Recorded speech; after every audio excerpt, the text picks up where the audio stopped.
Hello, everyone, and welcome back to Cyrus Webb Presents. I'm your host, Cyrus Webb. So glad you guys can join us once again. For those tuning in on our simulcast on Facebook, LinkedIn, YouTube, and on X, for that you all could be with us. Going to connect with our friends over on IG so they can be a part of our conversation. And last but certainly not least, going to connect with our friends over on Amazon. And I'm very excited about today's guest.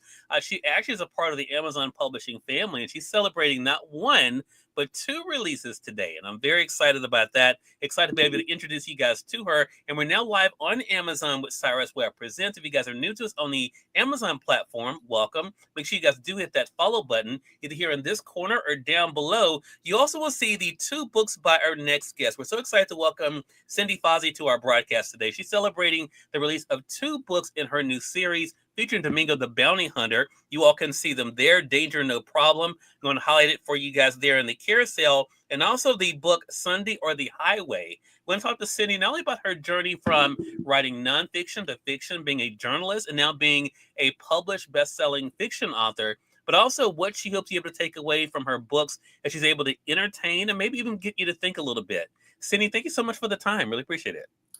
Oh my God, I'm so excited to be here. I was just telling Cyrus, it probably feels like having twins, having two books released on the Right. same day. I went from zero books for like decades. It Mm, was so hard to get published to two books on the yeah. same day from Thomas and Mercer. Mm, Book one is Danger No Problem, book two is Sunday or the Highway.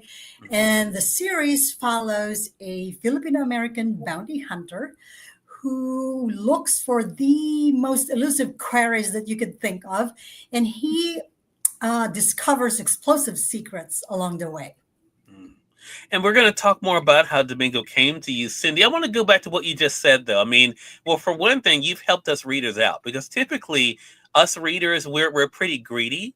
So we will appreciate your book. And typically the next question is after we say, enjoyed the book is when's the next one coming out? We don't have to ask you that because you've given us two now to be able to enjoy.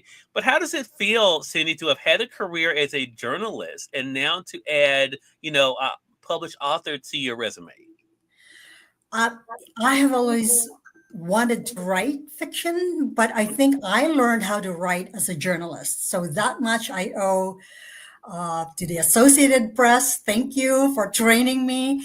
But, as a journalist, I always felt I didn't have a voice in the sense that I almost never choose the stories that I wrote about. Every day I would go in and I would get an assignment, either that or I have a beat to cover. And so, when you write news, you write objectively, you are not part of the news, you don't editorialize, you don't give your opinions. So, in as much as I learned how to write, I felt like I didn't have a voice. And that is the beauty of fiction. With fiction, it is 100% me. I invented the story, I create the characters, I am inside the head of my characters.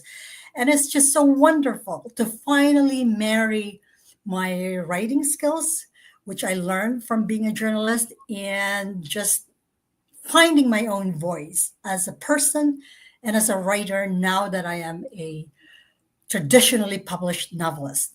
Yeah. And Cindy, I want to share with our audience here.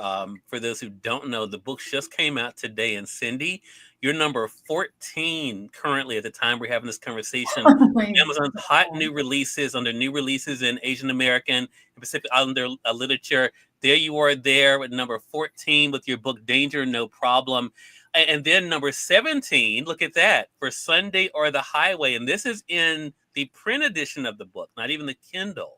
So congratulations to have two Oh my books in God. the top Thank you. 20 right now at the time we're having this conversation on the Amazon hot new releases. I want to talk about this, Cindy, because I think one of the interesting things, and I think about it for myself. I'm the news director for the radio station that I'm on here. So of course I'm dealing with the news a lot myself, but I also enjoy writing fiction as well. When did you first realize that creative part of yourself of wanting to create stories and share them?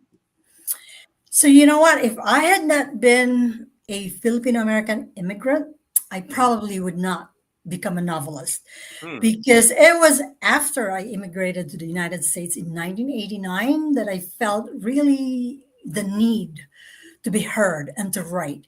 In 1989, when I arrived in this country, Amy Tan, The Joy Luck Club, was the number one bestseller. Wow. And that really inspired me. I mean, she's not Filipino, but she's Asian American. And I clung to that, I claimed her as my own. And I felt like, you know what, there is a market for Asian American stories. And so one of my goals for writing fiction is to introduce Filipino American characters to mainstream readers because there are so few Filipino Americans in books, especially, Mm, and in the thriller genre, particularly. yeah. And what I love too, though, in what you've been able to do, though, Cindy, is you're able to be able to personalize these characters. And I think a lot of times in our quote unquote real lives, right, unless we feel a connection to someone or to a story or to an event, it kind of affects the way whether we mean to or not. It affects the way we see it, right, or are impacted by it. What was it like for you through Domingo the Bounty Hunter to have someone who's able to do their job, but also not lose their identity along the way? Yeah, I know a lot of people ask me, why did you write about a male bounty hunter? Hmm. It is about as different as it could get from me. Hmm. Um, I think that people are going to love Domingo the Bounty Hunter. He is so down to earth. He's full of empathy. And in both books, Domingo actually writes this snippets. He wants to write an advice book for would-be immigrants. He has a lot of empathy. He knows it's very difficult to come to this country, and once you're here, it's difficult to be accepted. And so, like for both books, some of the chapters begin with Domingo's first person narrative, and that is his book. And he gives very practical tips on how to assimilate and how to get along with native born Americans and how to be a good citizen. Most of all, he has a very strict sense of justice. Yeah, he believes in doing what is the right thing to do. And so he has a lot of empathy for undocumented immigrants, but he gives them advice on how to get on the right track. Yeah. I love that.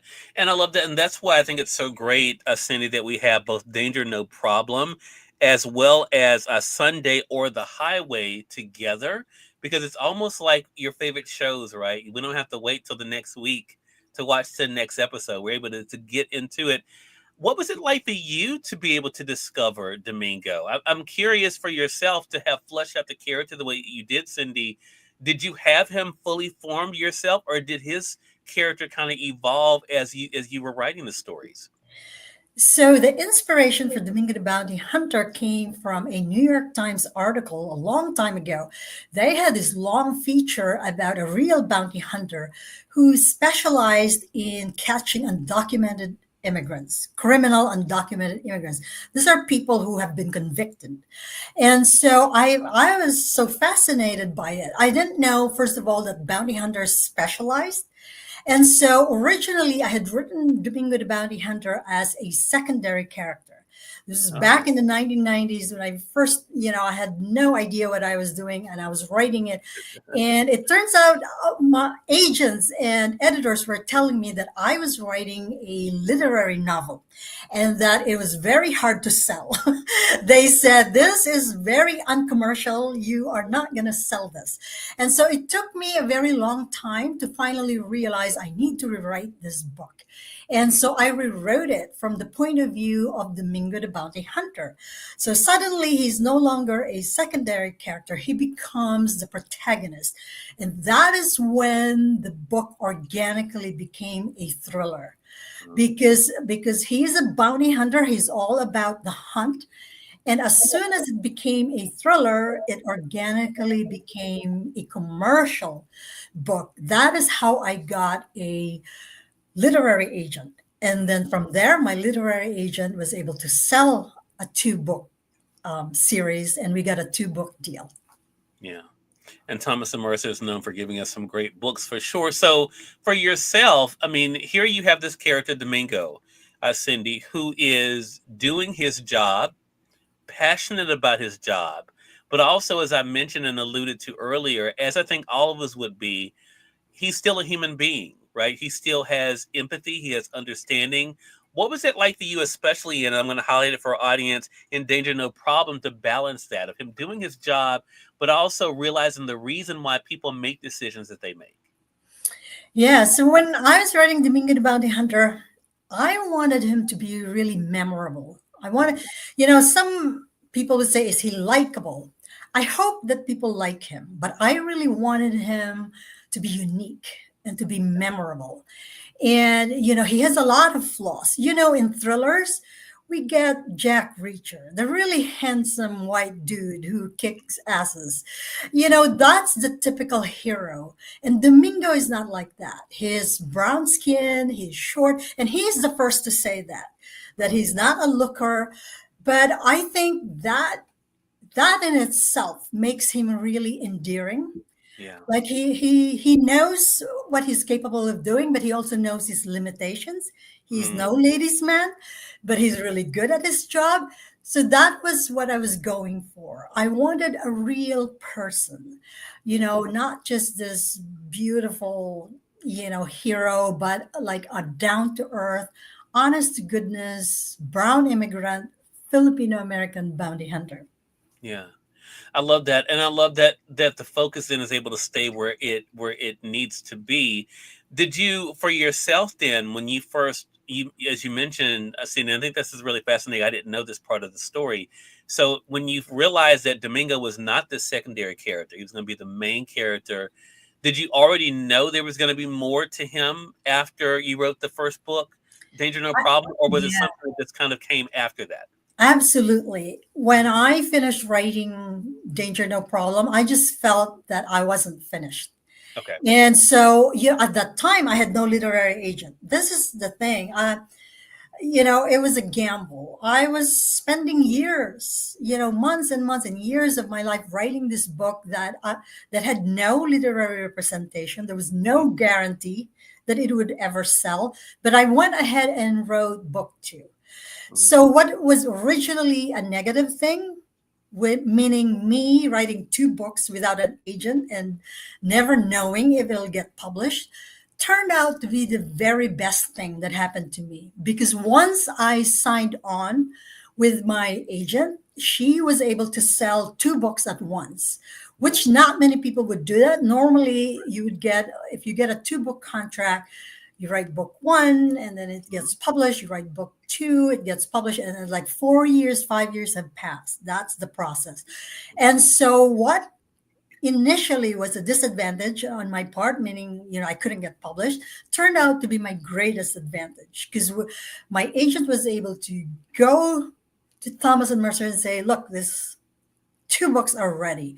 And Mhm. so Thomas and Mercer actually is sort of experimenting as well. I don't think they've really published two books at the same time, but because my books were ready, they're ready as well. Yeah. Yeah. Love that. Love that. And now they're available for everyone to be able to get. Again, for those who are just tuning in, welcome. You're watching Cyrus Webb Presents. It's a big day for our guest. Cindy Fazzi is joining us today. She's the author of two now Amazon best-selling books that are now I available hope here so. on Amazon. Of course, for you guys to be able to get in print or the Kindle edition featuring Domingo the Bounty Hunter, those being Danger No Problem. I'm going to highlight for you guys on the Amazon side, but also you'll see there's Sunday or the Highway. You can get them both now. These aren't pre-orders. You can buy both of them now and start to enjoy them. And that's exactly what you're able to see, Cindy. You and I are now connected on Instagram. What has it been like for you now to be able to embrace this new world as a published fiction author, and now to be able to hear the early response from some of your readers? It is so unbelievable because my journey has been really long and difficult, but I've always loved writing, and I've always felt compelled to write these books in particular. Mm-hmm. I felt I was destined to write them. Again, I do have a very strong motivation to write because if you go to a bookstore and look at thriller genres, you will not find a Filipino American author or a Filipino American protagonist. And so I had the greatest motivation to keep on going despite all the rejections because I felt there was a need. One of my favorite authors of all time, Walter Mosley, who wrote Devil in a Blue Dress, he Mhm. said that if you can't find your people in fiction, then they don't exist. Walter Mosley wrote the very first African American detective series in Devil in a Blue Dress. And so I got a lot from that. He is a great inspiration for me. I had the motivation to write, and that's why I kept on it. Yeah. Love that. And it definitely is paying off for you. Cindy, so excited for you. I'm so glad we had a chance to have this conversation again on the pub day of your not one but two books of your twins that our audience can now be able to get. I have So to make you admit. guys do grab them for yourselves here on Amazon. For those of you joining us on Facebook, LinkedIn, and on YouTube, you'll find the link there as well. For those joining us on IG, we'll make sure it's put in our story. Cindy, how can our audience stay connected with you? Um, you can go to my website. It's cindyfazzi.com, CINDYFAZZI.com. I'm on Instagram. I'm on Blue Sky. I'm on LinkedIn. I'm on YouTube. I'm on Facebook. And it's very easy. My handle is at Cindy Fazzi in all of them. Love it. Cindy, again, congratulations to you and looking forward to having you back on the program again. Thank you so much. I would love to come back. Oh, Cyrus, you're my lucky charm. well, I appreciate that. And we thank your audience for tuning in. Another great segment of Cyrus Webb Presents. Until next time, you all make it a great one. We'll talk to you soon. You take care. Thank you.